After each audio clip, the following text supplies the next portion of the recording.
नमस्कार, मैं हूं पुण्य प्रसून वाजपेयी। दस्तक में आपका स्वागत है। सरकार के भीतर जो नहीं होना चाहिए वो सब हो रहा है। जो हो रहा है वो खबर नहीं, अफवाह है। अफवाह के दायरे में अगर खबर टटोलेंगे तो मुश्किल होगी, लेकिन क्या कीजिएगा, ये दौर सोशल मीडिया का है। मुख्य धारा के मीडिया से इतर सोशल मीडिया में खूब धमाचौकड़ी मची उन खबरों को लेकर जिसके बारे में बार बार कहा जाता है ये अफवाह है।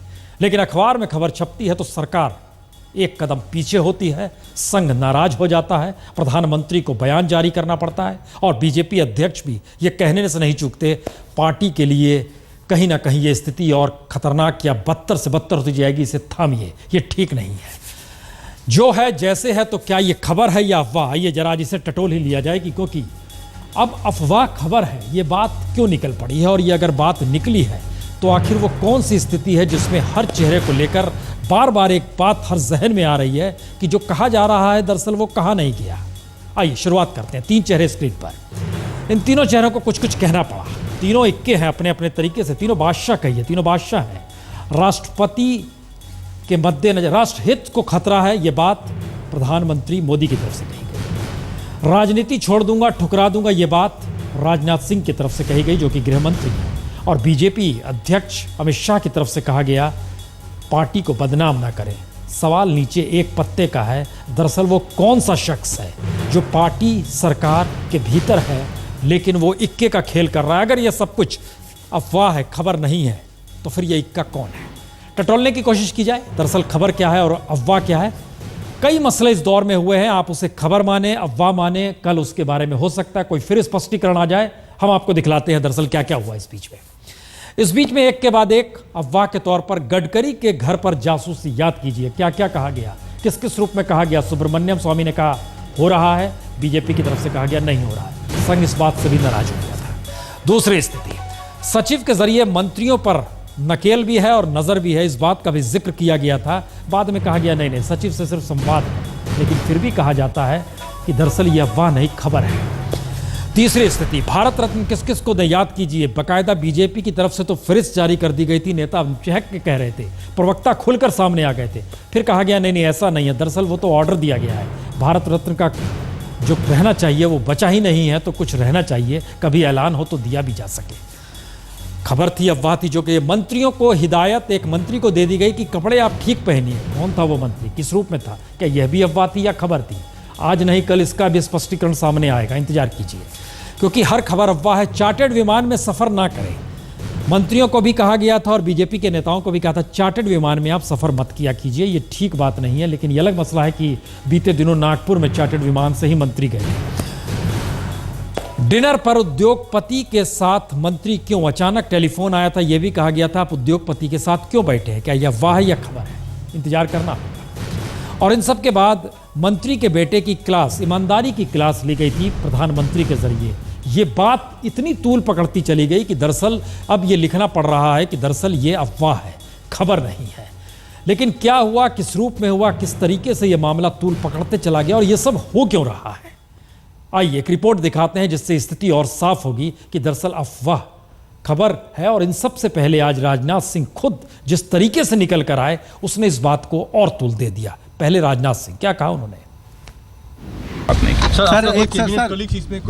मैंने राष्ट्रीय अध्यक्ष और प्रधानमंत्री जी दोनों साथ बैठे थे हम सब लोग, और उस समय यह बात कही। उन्होंने भी पूरी तरह से इस पर आश्चर्य व्यक्त किया है और इसे उन्होंने पूरी तरह से बेबुनियाद और देश की जनता को आश्वस्त करना चाहता हूँ कि जिस दिन मेरे अथवा मेरे परिवार के किसी सदस्य के ऊपर कोई आरोप प्रथम दृष्टया भी सिद्ध हो जाएगा, उस दिन इस राजनीति को ठोकर मारकर मैं घर बैठ जाऊंगा।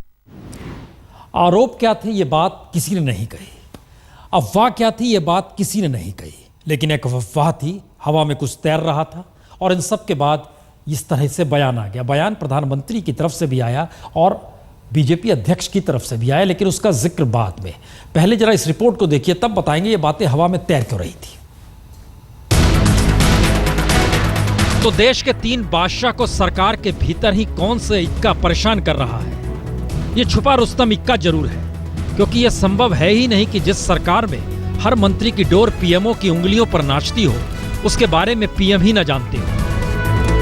असल खेल यहीं से शुरू होता है। कि अफवाह फैलाने वाले इक्के के बारे में सरकार के भीतर जानता तो हर कोई होगा, लेकिन कहने की हिम्मत कोई दिखा नहीं रहा। इसीलिए अफवाह खबर बन गई और खबर को कैसे अफवाह बनाकर हवा में उड़ाया जाए, सारा प्रयास इसी को लेकर हो चला है। जहां से यह अफवाह बनी, वहां से राजनाथ सिंह की छवि पर लगते धब्बों का जिक्र हुआ। राजनाथ सिंह के साथ उस बैठक में प्रधानमंत्री मोदी और बीजेपी अध्यक्ष अमित शाह भी थे, तो तीनों की प्रतिक्रिया आनी ही थी और आई है। लेकिन यह सवाल हर जहन में उठ सकता है कि अफवाह के केंद्र में राजनाथ के बेटे के दामन पर लगे दाग और प्रधानमंत्री की ईमानदार कार्रवाई का जिक्र तो जरूर हुआ। तो अब सवाल 3 है। पहला, क्या सरकार के भीतर छुपकर वार करने का खेल चल पड़ा है? दूसरा, क्या पीएमओ ने ईमानदारी की चादर इतनी उजली कर रखी है कि हर दागदार दामन खौफजदा है? और तीसरा, क्या अफवाह और खबर के बीच की लकीर ही सरकारी तंत्र है? असल सवाल इसी सरकारी तंत्र का है, क्योंकि सरकार जिस तंत्र के आश्रय काम कर रही है, उसमें मुख्य धारा की मीडिया को हाशिए पर सरकार ने ही ढकेला है। ट्वीट के जरिए सूचनाओं को देने का नया चलन सरकार ने ही शुरू किया है, और इस ट्वीट के खेल में ही अफवाह को लेकर खबर बनना और खबर के जरिए छींचा लेदर सरकार की होना, सब कुछ इसी मीडिया में हुआ है। यानी 3 महीने में खुद प्रधानमंत्री मोदी ने 5522 ट्वीट किए हैं। सरकार के कामकाज के बारे में जानकारी देने वाले सूचना प्रसारण मंत्रालय ने यानी पीआईबी ने 19,100 ट्वीट बीते 3 महीनों में किए हैं, और सरकार सोशल मीडिया की ही हो गई है।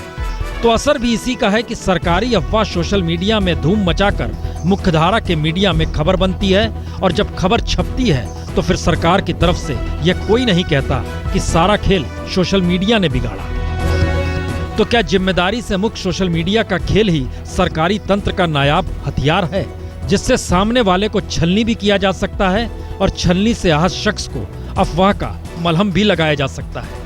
खेल तो यही हो रहा है। दरअसल ये किस्सा आज का नहीं है, ये किस्सा काफ़ी पुराना है। चल पड़ा था कि दरअसल प्रधानमंत्री ने पीएमओ में एक मंत्री के बेटे को बुलाया, मंत्री भी आए, मंत्री से कहा गया बाहर ही बैठिए। बेटे से पूछा गया किस किस से पैसा लिए हो, उसने कहा 2, उन्होंने कहा जी नहीं 3, और तीनों हैं बुला दूं क्या? तब इन्होंने पूरी जानकारी दी। उसके बाद ये सिलसिला भी आया कि जो पैसा लिया है उसका क्या करोगे। ये बात भी जिक्र हुई कि क्या इसे पार्टी फंड में दे दिया जाए। ये सारी परिस्थितियों को अगर परखिए तो जो भी इस दायरे में अगर फंसता है तो फिर कानूनी कार्रवाई करनी ही पड़ेगी। पैसा कहाँ का है, ब्लैक मनी का पैसा है, पार्टी फंड में गया तो भी खतरा है।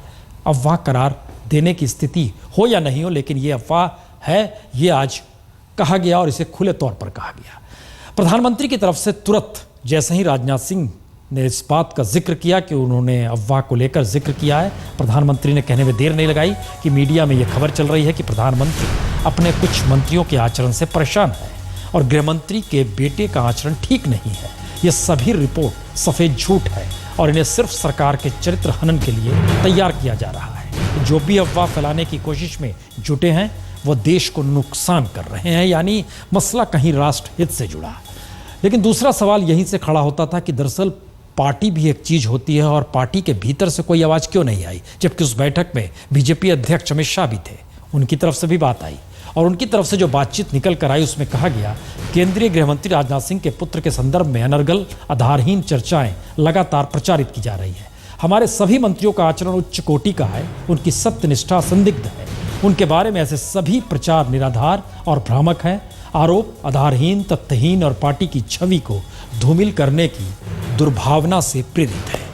अब यहाँ पर एक सवाल है कि दरअसल ये सारी खबरें क्यों आ रही थी? क्या सरकार के भीतर कुछ चल रहा है? क्योंकि कौन है वो शख्स, इस शख्स का जिक्र नहीं, कौन अफवाह फैला रहा है उस दिशा में कोई कदम नहीं, बावजूद इसके कुछ हो रहा है। ये खेल क्या नंबर 2 को लेकर है? रिपोर्ट देखिए। प्रधानमंत्री मोदी के बाद कौन? ये सवाल हर सरकार के दौर में रहा है, लेकिन मोदी सरकार में यह अभी तक साफ नहीं हो पाया है कि नंबर 2 है कौन। और नंबर 2 साफ ना हो पाए तो फिर ना दिखाई देने वाली बिसात तो नंबर 2 का हर दावेदार बिछाएगा ही। माना यही जाता है कि जब प्रधानमंत्री देश से बाहर हो तो उनकी अनुपस्थिति में जो कैबिनेट की बैठक बुलाए वही नंबर 2 होता है। तो ब्राजील में ब्रिक्स की बैठक में शरीक होने गए प्रधानमंत्री मोदी ने यह ताकत गृहमंत्री राजनाथ सिंह को दी थी। लोकसभा में भी डिप्टी लीडर राजनाथ हो गए। तो जाहिर है सरकार में जो दूसरे खुद को मोदी के बाद मानते होंगे, उन्हें परेशानी तो हुई ही होगी। हालांकि बतौर नंबर 2 को लेकर गृह मंत्री राजनाथ सिंह ने कैबिनेट की कोई बैठक उन 3 दिनों के दौरान नहीं बुलाई जब प्रधानमंत्री मोदी देश से बाहर थे। तो नंबर 2 है कौन, इस सवाल का जवाब काफी हद तक खामोश ही रहा। लेकिन खामोश सरकार के भीतर ये सवाल लगातार उबलता रहा कि सरकार के भीतर नंबर 2 है कौन, या फिर जो नंबर 2 है क्या उसे ना दिखाई देने वाले कटघरे में खड़ा किया जा सकता है, उसकी छवि के साथ खेला जा सकता है। क्योंकि संघर्ष अगर दिखाई देने लगे तो फिर मोरारजी दौर को याद कर लीजिए, जब जगजीवन राम से लेकर चरण सिंह का संघर्ष सत्ता पर आ गया था और उसके बाद सरकार टिकी ही कितने दिन थी। वजह भी यही है कि बीजेपी में नरेंद्र मोदी के बाद सबसे ताकतवर अमित शाह के साथ गृह मंत्री राजनाथ सिंह को जैसे ही एक साथ बैठने का मौका मिला, वैसे ही राजनाथ सिंह ने उस किस्से को छेड़ दिया जो राजनीतिक गलियारे में चल रहा था। और यह किस्सा राजनाथ के परिवार को यह कहकर कटघरे में खड़ा कर रहा था कि प्रधानमंत्री मोदी ने ही क्लास ली है। यानी राजनाथ ने सवाल खड़ा किया तो प्रधानमंत्री मोदी को इसका जवाब देना ही पड़ता। और अफवाह ही कैसे खबर बन गई, ये नंबर 2 के खुले संघर्ष को छुपाकर देश हित के साथ खिलवाड़ करने की कहानी और नैतिकता के पाठ तले दबाने की खुली जुबानी बन चुकी है। और सड़क पर इस वक्त हर कोई यही पूछ रहा है, ये अफवाह है या खबर। दरअसल ये कोई आज का चलन नहीं रहा है कि दरअसल पीएमओ के हाथ में सारी चीज रहे। इंदिरा गांधी के दौर में याद कीजिए, गुलजारी लाल नंदा उस वक्त गृह मंत्री ही हुआ करते थे। गृह सचिव को बुलाया, गृह सचिव नहीं आए। गुलजारी लाल नंदा ने बिना देर किए इस्तीफा सौंप दिया, ये कहकर जब सेक्रेटरी मेरी बात नहीं सुनता है तो फिर मेरे गृह मंत्री रहने का मतलब ही क्या है। दरअसल गृह सचिव उस वक्त इंदिरा गांधी की सुनता था। जो भी स्थिति है वो एक दूर की गोटी है, लेकिन इन स्थितियों में इस दौर में तो हर अफवाह खबर है या खबर अफवाह है, क्योंकि मसला सोशल मीडिया के जरिए सियासत साधने और आगे बढ़ाने का चल पड़ा है। आइए इन सब के बीच आज सुप्रीम कोर्ट में एक दस्तक दी गई। वो दस्तक थी कि जो दागी हैं क्या उन्हें मंत्री बनाना चाहिए। के अगेंस्ट में गंभीर आपराधिक मामले चल रहे हैं, चार्जशीट सबमिट हो चुके हैं, कॉन्फिडेंस ले दिए। ऐसे आदमी क्या minister, prime minister, chief minister बहाल हो सकते हैं?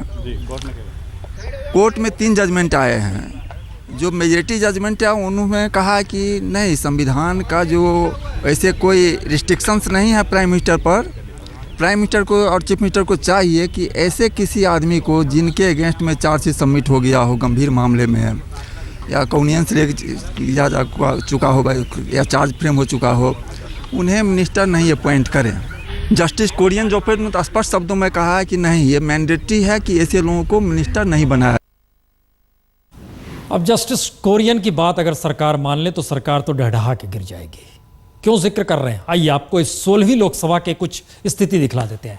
541 में 186 सांसद इस लोकसभा में दागी हैं, जिसमें बीजेपी के सबसे ज्यादा 98 सांसद दागी हैं। शिवसेना के 15, दोनों को मिला दीजिए, गठबंधन की स्थिति है। कांग्रेस के 8 सांसद दागी हैं, टीएमसी के 7 सांसद दागी हैं, एआईडीएमके के 6 सांसद दागी हैं और बाकी के 1-1, 2-2, चूंकि बहुत तादाद ही सबकी कम है तो इतनी दादी है। लेकिन सवाल है कैसे कैसे आरोप है। 9 सांसदों पर हत्या का मामला, 17 सांसदों पर हत्या के प्रयास का मामला, 16 सांसदों के खिलाफ सांप्रदायिकता फैलाने का मामला, 10 सांसदों पर चोरी डकैती के मामले, 7 सांसदों पर अपहरण का मामला और 2 सांसदों पर महिलाओं के खिलाफ अपराध करने का मामला। ये फेरिस्त लगातार लंबी होती जाती है, इसलिए 186 दागियों की स्थिति है।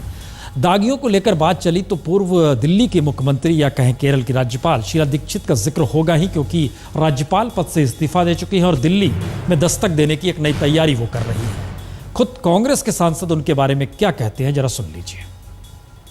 दिल्ली के लोग यही मानते हैं, जिस तरह देश में इंदिरा जी ने काम किया, दिल्ली में शीला दीक्षित ने काम किया और उन्होंने जो काम किया उसका कोई जवाब अभी दिल्ली में है नहीं। इससे पार्टी को बहुत नुकसान होगा। अगर इनको अपने पार्टी में लिया उसके बाद अगर कोई जांच बैठी और उसमें कोई दोषी ठहरा दिएगी तो उसमें तो बहुत बड़ा पार्टी को क्या सभी को नुकसान होगा। अभी 6-7 महीने पहले चुनाव आ रहे हैं, इनके नेतृत्व में चुनाव हुआ है, कुल 8 सीटें जीते हैं। अब मैं समझता हूँ कि फिर दोबारा इनको लाना और उसके बाद अगर कोई आरोप तय होता है तो बड़ा नुकसान होगा दिल्ली के अंदर कांग्रेस पार्टी को। कोई दागी मान रहा है, कोई इंदिरा गांधी की छवि देख रहा है, क्या कीजिएगा। लेकिन इन सब के बीच दिल्ली बेहाल है। अटकलों का बाजार गर्म है कि दिल्ली की सियासत में शीला दीक्षित की वापसी होगी या नहीं। अटकलें इसलिए क्योंकि दिल्ली बदहाल है और कोई समझ नहीं पा रहा कि दिल्ली का भविष्य होगा क्या। कुछ को लगता है कि जिस तरह बीते 8 महीने से दिल्ली का विकास ठप है, लोग बिजली बिल और महंगाई से परेशान हैं, ऐसे में शीला दीक्षित लौटी तो शायद लोगों का मन भी बदले और दिल्ली में कांग्रेस के अच्छे दिन भी लौट आए। पर वहीं कुछ कांग्रेसी शीला का रास्ता रोकने में भी जुटे हैं और ये सारा खेल महज अफवाहों पर ही चल रहा है। लेकिन इन सब के बीच दिल्ली के हालात पर नजर डालें तो ये सब मान बैठे हैं कि मसला चाहे आर्थिक हो या दिल्ली के विकास का, ठीक कुछ भी नहीं है। प्रोजेक्ट रुके हुए हैं, विभागीय तानातनी के कारण महत्वपूर्ण फैसले कोई ले नहीं रहा।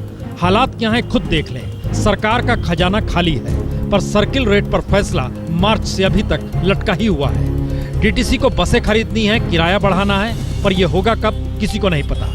पीडब्ल्यूडी के नए प्रोजेक्ट पर काम हो नहीं पा रहा है। आउटर रिंग रोड के विस्तार का काम रुका पड़ा है। वजीराबाद विकासपुर एलिवेटेड रोड के निर्माण की रफ्तार पर ब्रेक लग चुकी है। सिग्नेचर ब्रिज का काम भी प्रभावित है। नतीजतन यह कंस्ट्रक्शन कॉस्ट लगातार बढ़ता चला जा रहा है। मोनोरेल के काम पर ब्रेक लगी हुई है। 100 करोड़ खर्च हो चुका है, लेकिन दिल्ली वालों को मिला कुछ भी नहीं। बरापुला एलिवेटेड रोड का मयूर विहार तक के एक्सटेंशन का काम भी ठप पड़ा है। बिजली पानी के बढ़ते बिल से राहत कब और कैसे मिलेगी कोई नहीं जानता। तो इस हालात में दिल्ली में चुनाव होंगे कब? जिम्मेदारी वाली सरकार किसकी होगी, कब आएगी, कौन दिल्ली को मुश्किलों से निकालेगा? ये सारे सवाल इस दौर में हवा में ही तैर रहे हैं। और शीला दीक्षित के राज्यपाल पद से इस्तीफा देने के बाद कुछ कांग्रेसी ये मानने लगे हैं कि अच्छे दिन कांग्रेस के लौट आएंगे, क्योंकि उनके पास एक चेहरा लौट आया है। तो इंतजार कीजिए, दिल्ली के अच्छे दिन लौटते कब है।